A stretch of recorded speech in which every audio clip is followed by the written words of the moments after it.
Unforgettable moment after unforgettable moment. Those are becoming the major storyline for the Atlanta Braves in this postseason run. Welcome into Battery Power, Cory McCartney along with Grant McAuley. And we've seen back-to-back walk-offs now with Eddie Rosario and Austin Riley to start the NLCS against the Dodgers. That, of course, coming after Freddie Freeman hit the dramatic home run off Josh Hader in the LDS. Right now, Grant, everything coming up Braves as they stand 2 wins away from a trip to the World Series.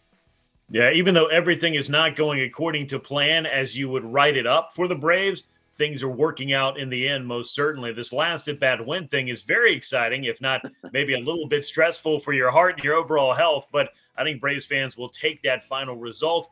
And I thought last night's was just a microcosm of what we were talking about coming into this series. You had to look at the context of not just, hey, here's a 106-win team over here, here's an 88-win team over here. It's a mismatch. Let's just not even play the games. It just doesn't look that exciting on paper. This should be a cakewalk. It has not been a cakewalk for the LA Dodgers, who are still an immensely talented team, but things have not gone according to their fashion. And when you look at last night, and I couldn't help but just add these things up, and we're going to get into a lot of them on the show, the Braves won a game against one of the best pitchers of this generation, in which their starter, the Braves starter that is, didn't last beyond the 3rd inning.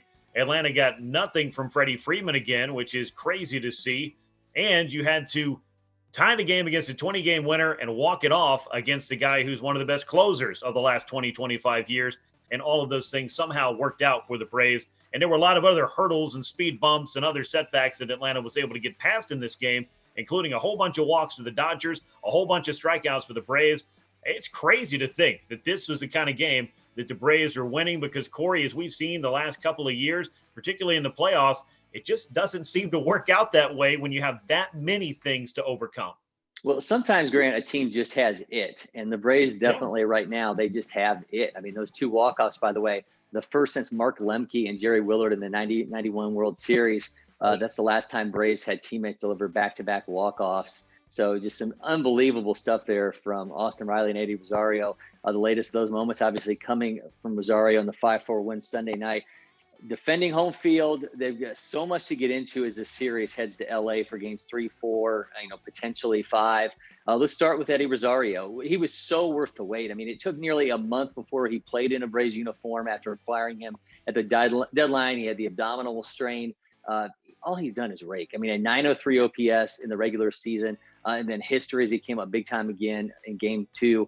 Had a 4-hit night, including the game-ending single, becoming the first player with 4+ hits in a game ender in the postseason since David Ortiz in 2004. Put him in the leadoff spot with Jorge Soler out after the positive COVID test. He's gone 5 for 9 without a strikeout. He's the only Braves hitter in this series with more than 2 at-bats that does not have a strikeout, Grant. I mean, what do they say? That necessity is the mother of all invention. You didn't want to go into the National League Championship Series with no Jorge Soler, but that's where the Braves found themselves. So it had to be, as it has been many times this year, the next man up. And Rosario was that man. You talk about the player that the Braves got at the trade deadline. This was a sub-700 OPS outfielder who had shown at times with the Twins that he was a very capable slugger, but wasn't really in the Indians' plans. He gets traded to the Braves for a guy who was either going to get released in Atlanta or released in Cleveland. Take your pick. It turned out that Panda was released in Cleveland, and Eddie Rosario had spent almost 2 full months out of Major League action by the time he made that Braves debut, and he just came in and became a contributor for this club. That 900-plus OPS that you mentioned, or the one just above 900, home runs, the cycle, which was super exciting, and just hearing from Eddie Rosario about how energized his crowd was making him, chanting his first name. I don't know if that happened a whole lot in Minnesota. I'm not going to say that it didn't, but he's making himself a cult hero down here in Atlanta pretty doggone quick. And as you look at that final at bat, or at least what was happening after he made his first out of the game at some point last night, and we'll figure it out, I'm sure, Eddie Rosario went in and got the trophy, which would be the bat, from his cycle game and put that thing to use against the Dodgers last night. And it was the bat that he was swinging when he walked off Kenley Jansen on, guess what?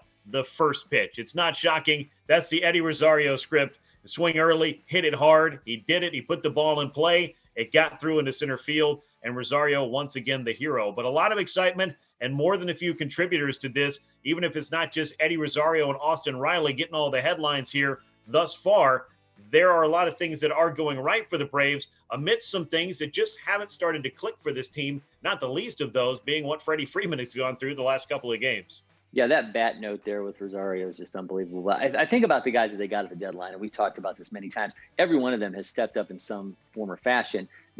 I think a lot of people obviously knew Joc Pederson. They knew Jorge Soler, having led the American League in home runs. Obviously, they all knew Adam Duvall, having spent his time in Atlanta. Eddie Rosario was a little bit more of a mystery. I mean, certainly he had some strong seasons in Tampa. I mean, he had 3 years in which he hit 11% or higher above league average. But they get him at the deadline, and Alex Anthopoulos calls it additional depth. He goes to Gwinnett. Wasn't exactly killing it, slashing 196, 226, 471. But, you think about that. He had a 32 home run, 109 RBI season on his resume. Was almost a forgotten man, and it's just incredible, to think what he's been able to do in this short period of time is a guy that, I don't want to say the forgotten man, but he was a little bit of a mystery, I'm sure, to a lot of Braves fans who just this deal. I mean, it basically kind of just went under the radar at the deadline. Yeah, but you have to think about why this kind of deal was made. The Braves had dealt with all of these injuries, were having to rebuild their outfield, and you no longer have that waiver trade deadline period. So if you're going to swing these deals, you got to get that done before July 31st, July 30th, whatever the exact date is annually. You're not going to be able to wait until August the 31st, or August the 30th or the end of the month to pick up another player that's going to help you out. You don't have that 30-day window. So for Alex Anthopoulos, it wasn't just going out and trying to get some kind of offensive supplement because it wasn't going to be a replacement for Ronald Acuna Jr. It was about trying to find not only some quality out there, but some quantity of it. And we've talked a lot about it on this show, and a lot's been talked about what these guys have done in the 2 months that they've been here, plus the playoffs now. Guys are making contributions, and that is huge. It's not going to be all 3 or 4 of them on one night, but different guys at different times that have been acquired at the trade deadline have come up huge for the Braves, and Eddie Rosario is doing it right now. Well, he was an absolute steal at the deadline. I mean, there's no other way about it. And the Braves had the luxury of being able to wait on him, so they're reaping the benefits at this point. Speaking of reaping the benefits, Joc Pederson. I mean, Dale Murphy, of course, you got to see this firsthand, has caught Joctober fever, donning the pearls and throwing out the first pitch Sunday. Joc himself just kept celebrating. He has a 188 slugging percentage versus Max Scherzer in the regular season. He's now belted 2 home runs against him in the postseason. Of course, a 450-foot blast on Sunday that was the longest of anybody this postseason. He also took him deep in Game 5 of the 2016 NLCS when it was Dodgers and Nationals. And it's been a defining storyline for this team in remaking this outfield, trying to make up for Acuna. You talked about all that, but man, just Joc Pederson just keeps finding a way, and he just continues to be a major part of things. He leads the Braves with a 1.357 OPS in the postseason. Eddie Rosario's 3rd. Adam Duvall is 5th. There's no other way to put it. I mean, this team just would not be in this place, especially with Freddie Freeman's postseason struggles, without this group of new outfielders. Yeah, I mean, Freddie Freeman was doing okay there in the division series. We'll, of course, talk about what's been going on the last couple of nights, which, by the way, is nothing has been going quite right for Freddie for whatever reason. But Joc Pederson, he was the first man up when the Braves started trying to figure out a way to piece together an outfield with the absence of Ronald Acuna Jr., who's out for the season with the ACL tear, with the fact that you have nothing from Marcell Ozuna because of injury and off-field problems, and Christian Pache, who was supposed to be your starting center fielder, spent most of the rest of the year in Gwinnett, save a handful of appearances here lately. But as you look at Joc Pederson, and I think everybody did when he came over, this is a guy that can produce in the biggest moments against some of the best pitchers in baseball. He did it against Max Scherzer with a towering home run. I know he's already got the Joctober thing going on, but I think if he hits another one up there over the top of the Chop House, they need to rename it the Joc House, because that place is somewhere that Joc has been just delivering to here in the playoffs. He's making Truist Park his own, so why not give him a little piece of the ballpark, especially if he's going to have moments like he has against the Brewers first and against the Dodgers to help the Braves take that 2-0 series lead out west, where he, I think above all, any and all people that are on that Braves roster know the Dodgers can play very well in their home ballpark. You needed these 2 games. You needed to set yourself up to go out to L.A., having taken advantage of having home field and doing the hosting. I think Joc Pederson has been front and center when it comes to big October moments, and I don't think he's done. Well, Joc said after game 2 that Eddie Rosario has stones. Well, I think Joc Pederson has stones too. And speaking of guys with stones, Austin Riley, and we talked about this after game 1, he's punished right-handed pitching throughout the regular season, but against lefties, he had a nearly 200-point lower OPS. He had 15 extra base hits against southpaws compared to 52 against right-handers. And he comes through with the double off of left-hander Julio Urias in the 8th to score Ozzie Albies. Just Austin Riley just keeps coming through and just keeps finding new ways to do it. He does, and he's that guy that we've talked about. Not only what did he give you in the regular season in order to establish himself as one of the best players on the team and one of the best third basemen in baseball, you were going to need him to keep doing that in the postseason, especially when you started talking about no Jorge Soler for a period of time. I think that the onus got even bigger on a guy like Austin Riley and really everyone else in that lineup to try to pick up the slack. Eddie Rosario has done some of that. Joc Pederson's done some of that. Austin Riley has done some of that. And we've seen different guys at different times help the Braves spark some rallies and score some big runs. And I don't know what's going on with the Dodger bullpen and pitching decisions. I know that they had to figure out a way to beat the 107-win Giants, but I don't know if in these first couple of games here against the Braves, they haven't maybe overthought things a little bit. Have they been in a position to win? Absolutely, they have. I mean, they've had their chances. They've had their struggles with runners on base, and that's just part of the game. It's not just, hey, well, the Dodgers are good and the Braves are not as good, and therefore the Dodgers beat themselves. The Braves have found ways to beat this team the first couple of days, and at the top of the list, I think, has been some of the struggles that finally bit the Dodgers. But some of these pitching decisions, to make a long story short, a little bit quizzical to me. I understand Scherzer wasn't feeling 100% out there and never really seemed to get his groove going, which says a lot, seeing as he had an okay start for the time he was out there. But some of the other pitching decisions that happened afterwards, I just have to kind of wonder what exactly Dave Roberts was thinking there.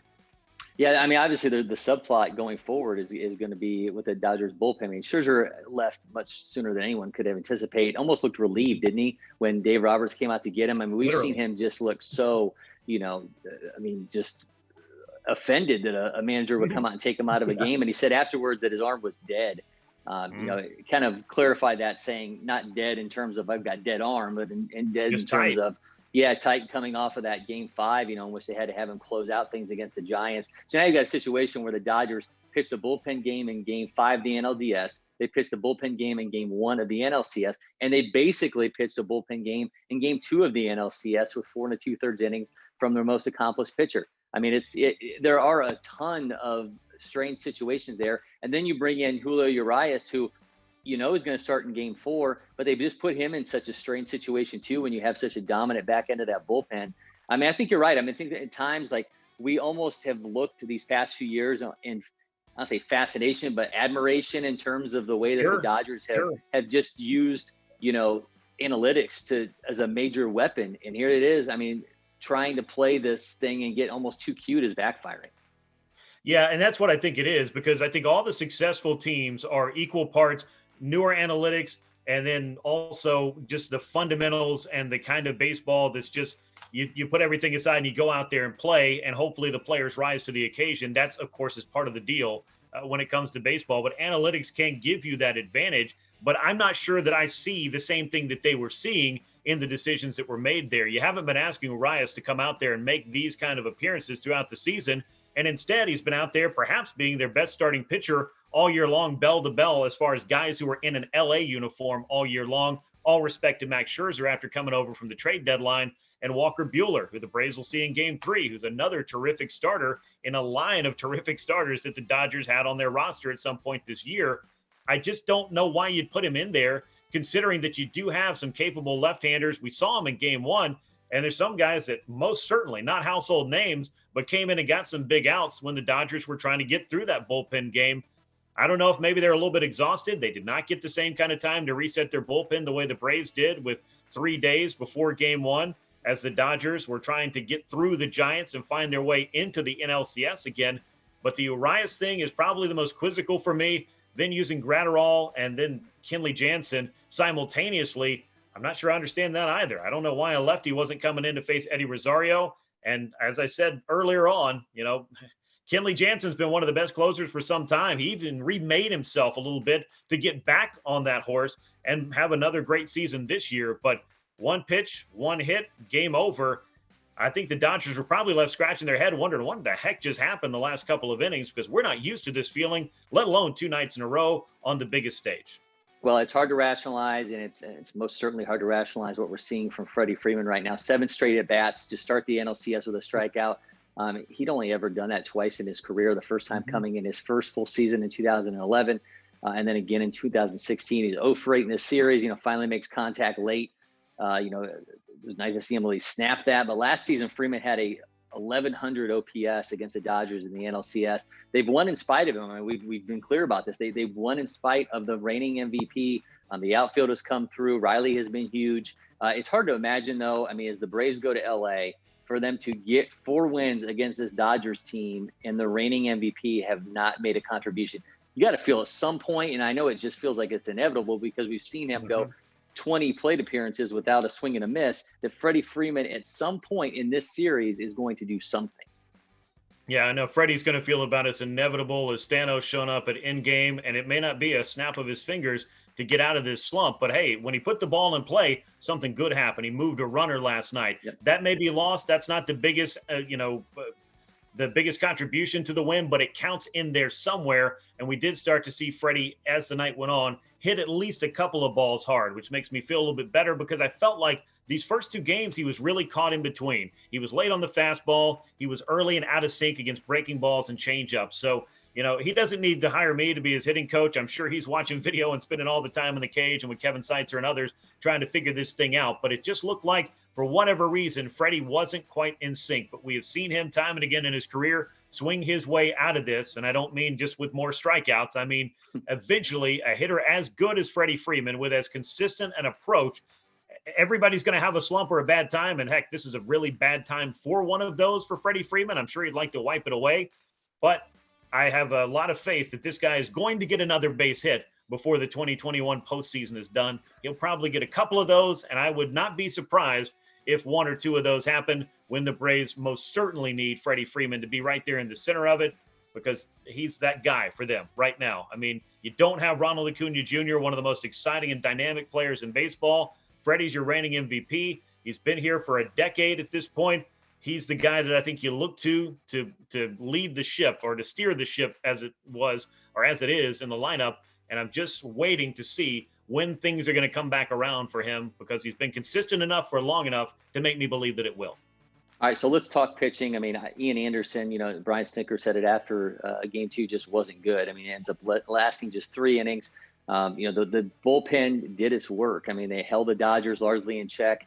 6 walks over 6 innings. They gave up 1 hit. I mean, there was a lot of traffic, but ultimately, they held serve and kept the Braves within this game.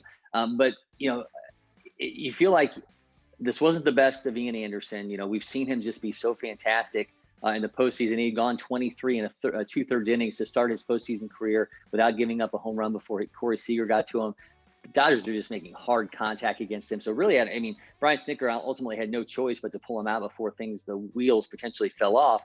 But now you've got this situation where, and this goes for both teams. I mean, you could say this for the Braves and it goes for the Dodgers, where the bullpens have been so used through 2 games. How much does seeing these relievers so many times in such a short time period set up for familiarity to end up biting them? Because now as the series wears on, the Braves relievers have been exceptional. They have the postseason's best ERA of any bullpen. But at some point, this Dodgers team is going to see them enough where the tricks aren't going to work. And I think that's going to become a major storyline. It certainly will. And I think that goes for any postseason series. It starts to go longer and longer and longer. And really, as teams get familiar with one another throughout the season, when you're playing in division and you're seeing somebody 18, 19 times potentially, not that a reliever is going to throw every game, but you know what I mean? Like, you're going to see him more and more. So short period of time, I do think not only will it make you more familiar with him, but you got to think about the workload and the stress that's being put on these relievers to come out and be as close to perfect as they can be every single time. That is their job for both teams, for every team in baseball, is to come in, keep the score right where it is, and let your offense get back to work. The Braves have gotten more out of their bullpen than I think any Braves fan could have expected or rightfully asked for. They have simply been, in a word, nails thus far. It's not perfect. It's not going to be nothing but scoreless innings out of a bullpen. I think that's a bit much to ask. But even when things have gone wrong, there has been a certain amount of damage control, if you want to call it that. But I do look back to Ian Anderson because it did force the Braves to throw 6 innings worth of relief in order to get the win in game 2. I've seen Brian Snitker talk to him, I think explaining to him why that decision was being made. There was some hard contact, even if the only real mistake was hanging a curveball to Corey Seager that got parked and put 2 runs on the board immediately for the Dodgers. It was just one of those nights where I'm guessing that Snit had a feeling that you needed to go ahead and make that change and move forward. And it worked out this time around. And this kind of comes back to our discussion that we had about lining up your rotation. Who do you want pitching where and when? And you're going to go Max Fried game 1 because he was gassed up and ready to go. The decision for game 2 was, who do you feel is going to be best suited to throw on the right amount of rest at which ballpark? They felt Anderson at Truist Park was the way to go. It wasn't the kind of start that you wanted, but I'll file it under certainly could have been worse. Now you go out in game 3, you'll have a fully rested Charlie Morton, who was signed to be their big game pitcher, going against another Dodgers ace in what it really amounts to what could be the first real pitchers duel, we hope, in this series when it comes down to what you're asking for out of Charlie Morton and what you're expecting out of Walker Buehler. So all of these things are interconnected. What the bullpen's been able to do, and more than admirable, more than you could have asked for, and everything that the Braves needed, but you do need somebody to go out there and give you some innings, and Morton's going to have to do that because I think we both know, and Braves fans are aware, Game 4 is kind of a question mark where you're expecting a lot of bullpen arms to be leaned upon there. So, Corey, they've got to get what they can out of each starter when we're talking about Fried, Morton, and Anderson in whatever order they go out there. Okay, so game 4, I want to get into game 3 and Morton and all that in a second, but to kind of feed off that, so 55 pitches from Ian Anderson on Sunday night in game 2. Is he an option, do you think, in game 4? Not necessarily, maybe he comes in as the bulk guy. Maybe you use him to open things up. But you wonder, with 55 pitches and going on 3 days rest, could Ian Anderson be that guy that could maybe help you out in game 3 after you were quick in pulling that trigger in game 2 and just getting him out of there before things went really bad?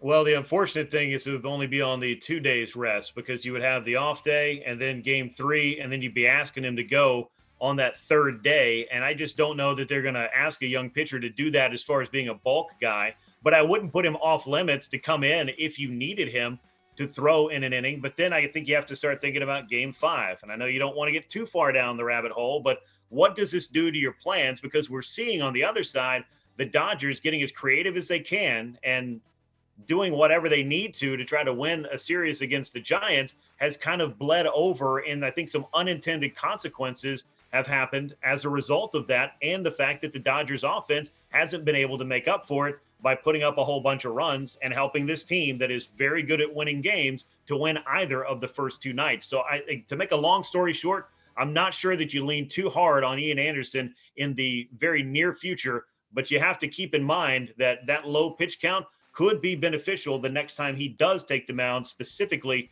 in a starting role. Okay, so when we go and look at Morton versus Buehler, Justin Turner has struggled this postseason, a 107 average.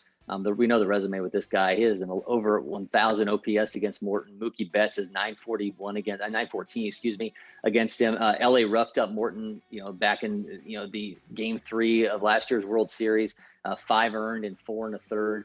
Buehler, this guy, we think about Fangraphs WAR. He's actually been the Dodgers' best starter during the season, 2.47 ERA, just behind Max Scherzer.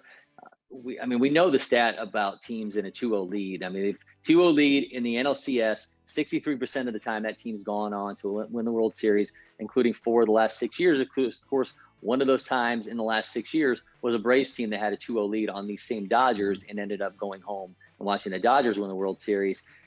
How crucial is this in your mind for the Braves? Because to me, you take that commanding lead. Obviously that's everything.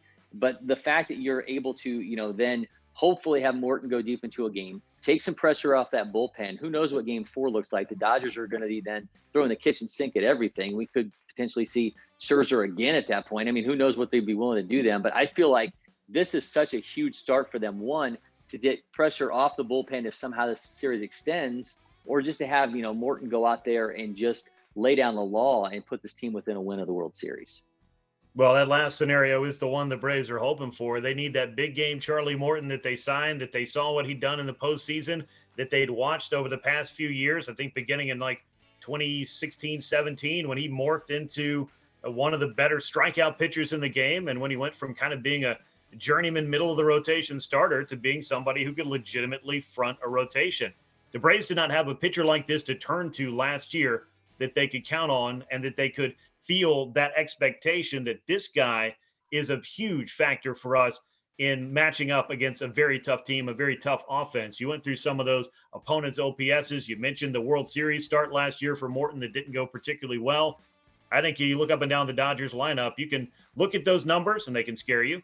And then you can also just look at the lineup with the names and no numbers, like a blind taste test, and realize one of these guys could bite you at any time. It's that good. It's that deep. It's that versatile, I feel like. But it's not been clicking either. So as much as is made of the Braves offense and Freddie Freeman in particular not getting going thus far in the first couple of games, the Dodgers offense has also been suspect, particularly in key situations. So we'll see how that all lines up. Charlie Morton, though, rested up, won't need any more motivation than he's had for any start in his career than getting out there on that mound in Dodger Stadium and hopefully giving the Braves a chance to win in a place that has historically not been very kind to the Atlanta Braves. Yeah, the Braves obviously swept in LA earlier this season, looking to change the narrative there. The series continues Tuesday night at Dodger Stadium, and the Braves the chance to put the defending champions on the ropes. We'll have you covered every step of the way here on Battery Power. So get to the Talking Chop YouTube channel, subscribe, turn on those notifications, and you'll get alerts every time we drop a new episode. He's Grant McAuley. I'm Cory McCartney. Thanks for watching, and until next time, Braves Country.